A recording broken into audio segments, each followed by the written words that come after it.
हुजूर मियाँ साहब क्या खूब लिखते हैं, रात पवे ते बेदर्दाणु नींद प्यारी आवे, दर्द मंदाणु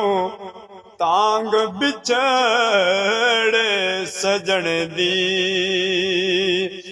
सुत्या याण जगावे, सुफने अंदर मैनू मेरा माही मिलिया, ते मैं गल विच पा लईयां बावां, डर दी मारी अख ना खोला,